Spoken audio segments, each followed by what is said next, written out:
Hi കൂട്ടുകാരെ, ഞാൻ ലേഹ റഫീഖിന്റെ പുതിയൊരു വീഡിയോയിലേക്ക് എല്ലാവർക്കും സ്വാഗതം. നമ്മളിന്ന് തയ്യാറാക്കാൻ പോകുന്ന ഒരു വഴുതനങ്ങയും മുട്ടയും കൂടി ആയിട്ടുള്ള ഒരു ഐറ്റമാണ് നമ്മൾ തയ്യാറാക്കുന്നത്. നല്ല അടിപൊളിയാണ്, വളരെ എളുപ്പത്തിലും വളരെ സിമ്പിളുമായിട്ട് വളരെ രുചികരവുമായിട്ട് ചെയ്യാൻ പറ്റും നല്ലൊരു അടിപൊളി റെസിപ്പിയാണ്. അപ്പോൾ നമുക്ക് വീഡിയോയിലേക്ക് പോകാം മക്കളെ. വഴുതനങ്ങ മേടിച്ച് നീളത്തിൽ അരിഞ്ഞു വെച്ചിട്ടുണ്ട്. 3 കോഴി മുട്ട എടുത്ത് അതിൻ്റെ മഞ്ഞ മാറ്റി വെള്ള മാത്രം പൊളന്ന് വെച്ചിട്ടുണ്ട്.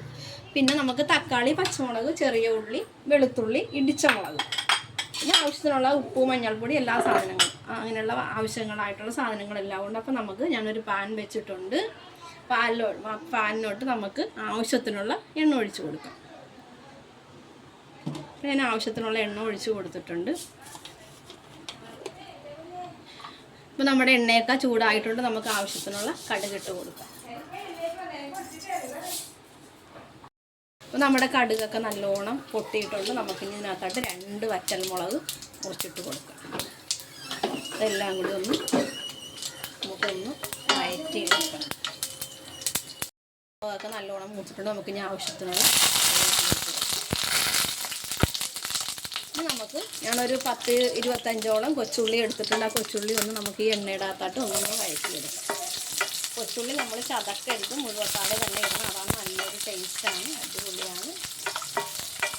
നമ്മുടെ കൊച്ചുള്ളിയൊക്കെ ഒന്ന് വഴന്ന് വരുമ്പോൾ നമുക്ക് വെളുത്തുള്ളി ഒരു 6-7 വെളുത്തുള്ളി ഞാൻ പൊളിച്ചിട്ടുണ്ട്. അത് മുഴുവത്താതെ ഇട്ടേക്കുന്നത്. അതെല്ലാം കൂടി നമുക്കൊന്ന് വഴറ്റിയെടുക്കാം. നമ്മുടെ കൊച്ചുള്ളിയൊക്കെ പെട്ടെന്നൊന്ന് വഴന്ന് കിട്ടാൻ വേണ്ടി നമുക്ക് ഉപ്പിട്ട് കൊടുക്കാം. ഞാനൊരു 1/2 ടീസ്പൂണോളം ഉപ്പിട്ട് കൊടുത്തിട്ടുണ്ട്. ഉപ്പിടുമ്പോൾ നമുക്കിതെല്ലാം പെട്ടെന്നൊന്ന് വഴന്ന് കിട്ടും. അപ്പോൾ ഒന്ന് വഴന്ന് വരുന്നവരെ നമുക്കൊന്ന് വെയിറ്റ് ചെയ്യാം. ചുള്ളിയൊക്കെ നല്ലോണം ഒന്ന് വഴന്ന് കിട്ടിയിട്ടുണ്ട്. ഒരു മീഡിയം ഗോൾഡൻ കളർ ആയിട്ടുണ്ട്. ഈ ഒരു രീതിയിൽ മതി. അതിനുശേഷം നമുക്ക് 2 പച്ചമുളക് എടുത്ത് ഞാൻ നീളത്തിൽ മുറിച്ച് വെച്ചിട്ടുണ്ട്. പച്ചമുളകും കൂടി ഇട്ട് നല്ലോണം ഒന്ന് വഴറ്റിയിട്ട് നമുക്കിനി നമ്മുടെ നീളത്തിൽ അരിഞ്ഞു വെച്ച വഴുതനങ്ങ ഇട്ട് കൊടുക്കാം. വഴുതനങ്ങ കൂടി നമുക്കൊന്ന് നല്ലോണം വഴറ്റി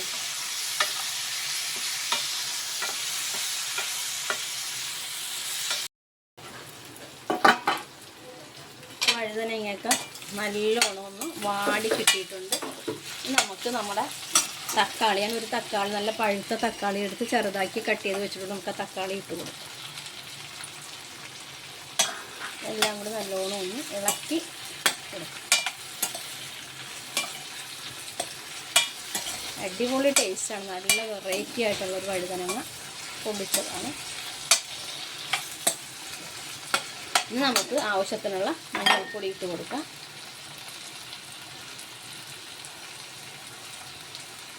മഞ്ഞൾപ്പൊടി ഇട്ടതിന് ശേഷം ഇത് നല്ലോണം ഒന്നുകൂടി ആ പച്ചമണം മാറുന്നവരെ നല്ലോണം നമുക്കൊന്ന് ഇളക്കി കൊടുക്കാം. നമ്മുടെ തക്കാളിയൊക്കെ ഒന്ന് വഴന്ന് കിട്ടിയിട്ടുണ്ട്. ഈ നല്ലോണം വാടി അങ്ങോട്ട് കുഴഞ്ഞു പോകരുത്. വഴുതനങ്ങയൊക്കെ ഈ രീതിയിൽ തന്നെ കിടക്കണം. അത് കുഴയരുത്. ആ ഒരു ലെവലിൽ വേണം. ഈ കൊച്ചുള്ളിയൊക്കെ ഈ രീതിയിൽ വേണം കിടക്കാൻ. അതാണ് നല്ലൊരു ടേസ്റ്റാണ്. ഞാൻ 2 സ്പൂണോളം ഇടിച്ച മുളക് എടുത്തോണ്ട് ഇടിച്ച മുളക് നമുക്ക് ഇട്ട് കൊടുക്കാം. ഇടിച്ച മുളകും കൂടി ഇട്ട് നല്ലോണം ഒന്ന് വഴറ്റി നല്ല അടിപൊളി ടേസ്റ്റാണ്. നിങ്ങളെല്ലാവരും ഇതേപോലെ ട്രൈ ചെയ്ത് നോക്കണം. വളരെ എളുപ്പം, വളരെ സിമ്പിളായിട്ട് നമുക്ക് ചെയ്യാം. അപ്പോൾ നമ്മുടെ വഴുതനങ്ങയൊക്കെ നല്ലോണം ഒന്ന് നമ്മൾ ഏത് രീതിയിലാണ് നമ്മൾ തയ്യാറാക്കാൻ നോക്കി ആ ഒരു ലെവലിൽ നമുക്കിതൊന്ന് വാടി കിട്ടിയിട്ടുണ്ട്. ഞാനിവിടെ 3 മുട്ട എടുത്ത് പുഴുങ്ങി അതിൻ്റെ ഉള്ളിൽ മഞ്ഞ കരുവ് മാറ്റിയിട്ട് വെള്ളം എടുത്ത് വെച്ചിട്ട് നമുക്ക് ആ വെള്ളം പുളന്ന് വെച്ചിട്ട് അതിൽ ഇട്ട് ഈ മുട്ടയും കൂടി ഇട്ട് കഴിഞ്ഞിട്ട് നല്ലൊരു ടേസ്റ്റാണ്. എല്ലാം കൂടി നമുക്കൊന്ന് ഇളക്കി ഒന്ന് മിക്സാക്കി കൊടുക്കാം.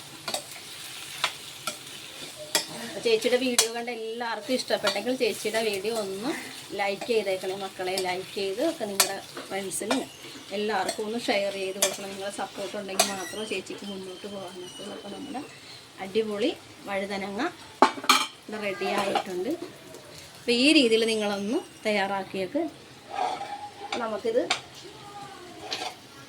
നല്ല അടിപൊളിയായിട്ട് ഒരു വഴുതനങ്ങ മുളകിട്ട് ഇടിച്ച മുളകിട്ട് ഒരു തൊട്ടുകൂട്ടാനാണ് ചേച്ചി തയ്യാറാക്കിയേക്കണം. വഴുതനങ്ങയും മുട്ടയും കൂടി നല്ല അടിപൊളിയാണ്. അപ്പോൾ നമുക്ക് മറ്റൊരു ദിവസം മറ്റൊരു വീഡിയോ ആയി കാണാം. Bye bye.